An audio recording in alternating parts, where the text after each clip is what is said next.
17 मई साल 1498 ईस्वी को वर्तमान केरल राज्य के कालीकट तट पर समुद्र के रास्ते कुछ नाविकों ने कदम रखा, जिसके बाद मानो हमारे देश भारत की तकदीर ही बदल गई और इसकी कहानी कुछ अलग ढंग से ही लिखी जाने लगी।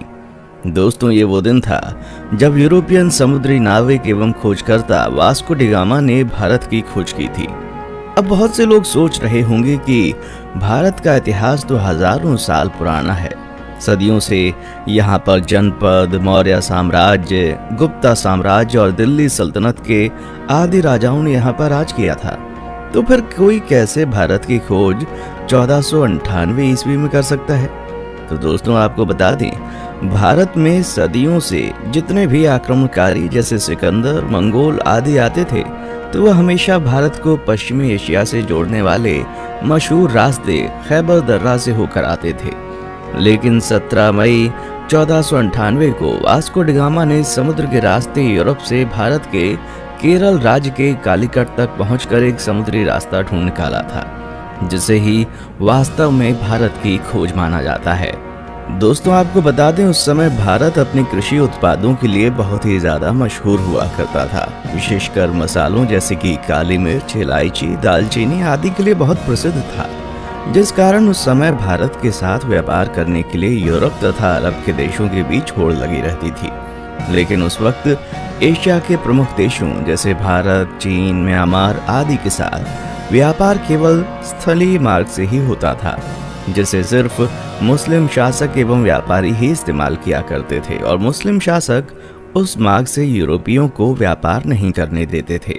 लेकिन जब यूरोपीय लोग भारत में आने के बारे में और यहाँ की दौलत के बारे में सुनते थे, तो वे भारत पहुँचने के लिए और भी उत्सुक हो जाते थे। इसलिए व्यापार मार्ग की समस्या को खत्म करने के लिए कई यूरोपीय देशों ने यूरोप और भारत के मध्य एक समुद्री मार्ग खोजने का प्रयत्न शुरू कर दिया। मगर कई सालों के प्रयासों के बाद भी कोई सफल नहीं हो सका, क्योंकि उस समय यूरोप में समुद्र को लेकर तरह तरह की अफवाहें उड़ती रहती थी। जैसे कि कई लोगों का मानना था, अगर समुद्र में नाव को बहुत दूर तक ले गए तो नाव समुद्र के अंतिम छोर पर जाकर गिर जाएगी। इसलिए कुछ नाविक समुद्र में बहुत लंबा सफर नहीं करते थे। लेकिन फिर 1960 के दशक में पुर्तगाल के शहर सीन्स में जन्मे वास्को डी गामा ने भारत का समुद्री मार्ग ढूंढकर यूरोप के सामने व्यापार का एक नया दौर शुरू कर दिया और हमेशा के लिए इतिहास के पन्नों में अपना नाम दर्ज करा लिया। कैसे शुरू हुआ था भारत को खोजने का सफर? दोस्तों, वास्को डी गामा का जन्म 1960 के दशक के आसपास ही पुर्तगाल के सिंस में हुआ था। उनके पिता एस्टेवा भी एक अच्छे नाविक एवं समुद्री खोजकर्ता थे। वास्को डी गामा का सारा बचपन अपने पिता के साथ एक नाविक और यात्रा के माहौल में बीता था। फिर सन 1480 में वास्को डी गामा ने अपने पिता का अनुसरण करते हुए पुर्तगाली नौसेना में वो शामिल हुए। यहीं पर उन्होंने नौचालन का एक एडवांस तरीका और लंबी समुद्री यात्रा करना सीखा। फिर उस समय पुर्तगाल के राजा हेनरी, जिन्हें हेनरी द नेविगेटर के नाम से भी जाना जाता था, उन्होंने उत्तर और पश्चिम अफ्रीका में कई सफल समुद्री यात्राओं तथा खोजों को आर्थिक सहायता एवं संरक्षण प्रदान किया था, जिस वजह से बहुत से नाविक नए नए द्वीपों को ढूंढने की कोशिश किया करते थे। इसी के चलते 1487 में पुर्तगाल के ही एक प्रसिद्ध खोजकर्ता बार्टोलोम डायस ने अफ्रीका के दक्षिणी सिरे तक यात्रा करके ये पता लगा लिया था कि हिंद महासागर और अटलांटिक महासागर एक दूसरे से जुड़े हुए हैं। जिसके बाद डी गामा, जो समुद्री यात्राओं एवं खोजबीन में गहरी दिलचस्पी रखता था, वो जानता था कि यदि हिंद और अटलांटिक महासागर अफ्रीकी भूमि के अंत में जुड़ते हैं तो वो अफ्रीका से दूर दक्षिणी कोने पर मौजूद केप ऑफ गुड होप के माध्यम से भारत तक पहुंचने का मार्ग खोज सकता है।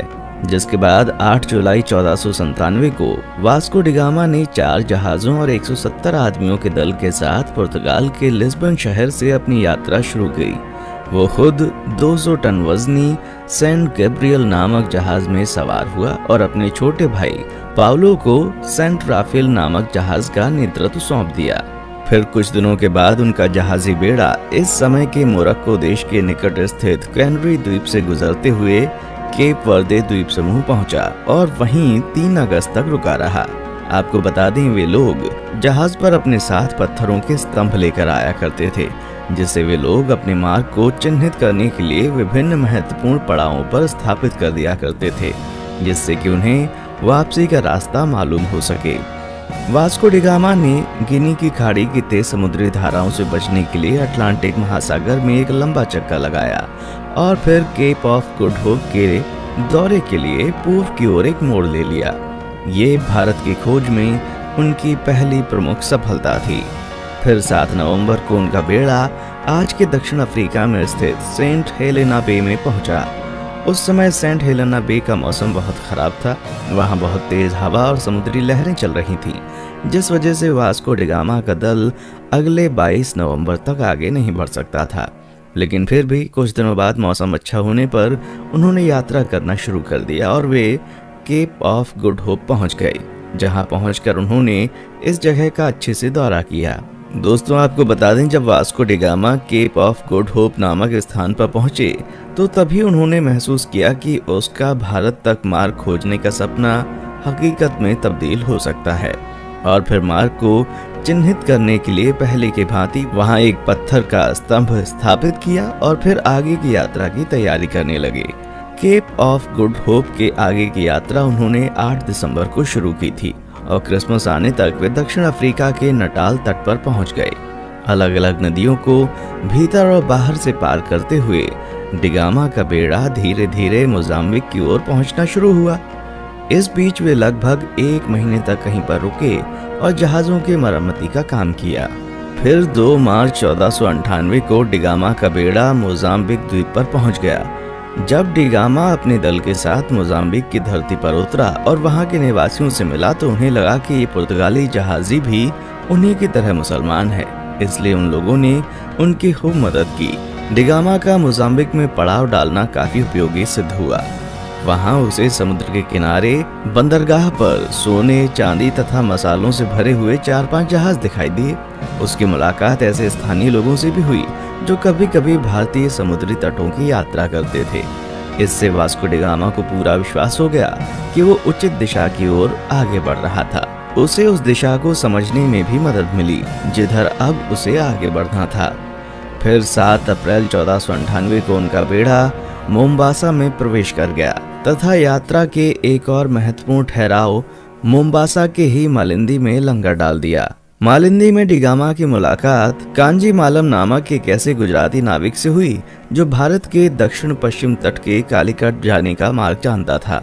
उस गुजराती नाविक के महत्व को देखते हुए डी गामा ने उसे भी मार्गदर्शक के रूप में अपने बेड़े में ले लिया और फिर अगले 20 दिन तक लगातार हिंद महासागर में चलने के बाद डी गामा को धीरे धीरे भारत के घाट और पहाड़ दिखने लगे। फिर 17 मई 1498 को वो भारत के दक्षिण पश्चिम में स्थित कालीकट के बंदरगाह पर जा पहुंचा। कालीकट में स्थानीय राजनयिकों द्वारा वास्को डी गामा का काफी अच्छी तरह से स्वागत किया गया। वो यहाँ लगभग अगले 3 महीने तक रहा और भारत के बारे में बहुत सारी महत्वपूर्ण जानकारियां इकट्ठा करता रहा। दोस्तों, वास्को डी गामा के भारत आने और उसके कालीकट में उतरने के बाद भी कई ऐसी घटनाएं हुई जिसके बारे में अभी भी लोगों में सहमति नहीं हो पाई है, लेकिन हम अपने किसी और वीडियो में उसके भारतीयों के साथ किए गए जुल्म और अत्याचार पर अलग से वीडियो बनाएंगे। इस वीडियो में हम सिर्फ उसकी यात्रा पर वीडियो बना रहे हैं। दोस्तों, यहाँ 3 महीने रहने के बाद वास्को डी गामा 2 साल से अधिक समय की यात्रा करते हुए 18 सितंबर को पुनः लिस्बन लौट आया। इस दौरान उसने लगभग 38,600 किलोमीटर की यात्रा की थी। और दोस्तों, आपको बता दें कि इस लंबी साहसिक यात्रा में उसके कुल 170 साथी थे, जिसमें से 116 की यात्रा के दौरान मृत्यु हो गई थी। वास्को डी गामा की इस उपलब्धि से पुर्तगाल के राजा बहुत खुश हुए थे तथा उन्होंने उसे दूसरी बार फिर से 1502 में भारत की यात्रा पर भेजा था। इतिहासकारों का मानना है जब डी गामा विभिन्न प्रकार के भारतीय मसालों और रेशम के साथ अपने देश पुर्तगाल लौटा तो उसने केवल मसाला बेचकर ही यात्रा पर खर्च किए गए पैसों से 4 गुना ज्यादा पैसे कमा लिए थे। दोस्तों, फिर 1524 में वास्को डी गामा की मृत्यु कालीकट में ही तब हो गई जब वो अपनी तीसरी यात्रा पर भारत आया हुआ था और कई इतिहासकारों के मुताबिक उसकी मृत्यु का कारण मलेरिया था। दोस्तों, जब डी गामा ने यूरोप और भारत के बीच का समुद्री मार्ग खोज लिया था तब डिगामा का नाम पूरे यूरोप में बहुत मशहूर हो गया था और उसकी उस साहसिक यात्रा की चर्चा सभी यूरोपीय देशों में होने लगी थी तथा धीरे धीरे अन्य देशों ने भी उसी खोजे गए रास्ते से अपने अभियान भारत भेजने शुरू कर दिए थे, जिस वजह से पुर्तगालियों के बाद डच, डेनिश, ब्रिटिश और फ्रांसीसी भी भारत आना शुरू हो गए थे। उसके बाद आगे के दशक में भारत में जो भी हुआ वो हम अच्छे से जानते हैं कि कैसे भारत इन यूरोपीय देशों की कॉलोनी बन गया। दोस्तों, आज के लिए बस इतना ही। फिर मिलते हैं एक और वीडियो में।